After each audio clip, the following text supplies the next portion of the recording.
Islam fixes a lot of the problems that men are currently facing. Islam fixes all of them. So if it's the last true religion on the planet, then it has to be the correct one.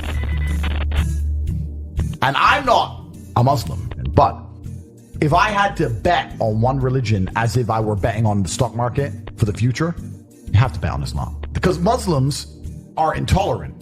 And I'm not saying that disrespectfully. Because if you're tolerant of everything, then you stand for nothing. That's how much they believe and respect. And I respect people who stick up for what they believe in. Every single woman has 4, 5, 6 kids, big families, all the things we're talking about, all the problems we have here, right? They've got none of that. None of it. Because of Islam. Invitation to anybody is put your preconceived notions aside. Put all of that aside. Read the Quran neutrally and get an unbiased impression. So I'm just going to read this for myself with no other influences as much as possible. At the end of the day, human beings are going to have some bias or the other.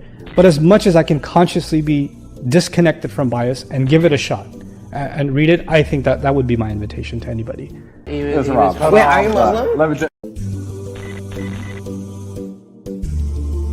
I was born in a Christian country. I was raised as a Christian. And I've always been very respectful of Islam and learned that if you don't have standards and you're not a strong person who's prepared to defend his ideas, you will be crushed. God to me is something to be feared. And I would think it's really difficult to not walk away truly being moved by what you're being exposed to, truly being hit by what you're exposed to. I've yet to read the Quran, but it's certainly something I'm going to do. I'm going to read it without a preconceived notion, without a preconceived idea. And I think that's the best way to do things, because you're right, there's too much bias in the world. And I've been all around the world. Some of the best countries in the world today are the first world Muslim nations. Yeah. You can go to Qatar, you can fall asleep with $1 million on your lap in the middle of the street. Nothing's going to happen. Saudi Arabia as you well. You can go to Saudi, nothing will happen to you. You can go to Dubai, UAE, nothing's going to happen. They leave their cars parked with the keys inside. It's so safe. Women, everyone's married.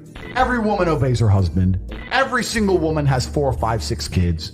Big families. All the things we're talking about, all the problems we have here, right? They've got none of that. None of it. Because of Islam. You have families, and families make a street, and that street makes a village, and that village makes a town, that town makes a city, and that city makes a country. So if it's broken at the very fundamental level, if its family level's broken, then it's broken the whole way up. Yep. And that's what's happened in the West. And the first world Islamic countries have none of those problems. So if you're going to talk about a belief system that fixes issues, you need to go to Islam.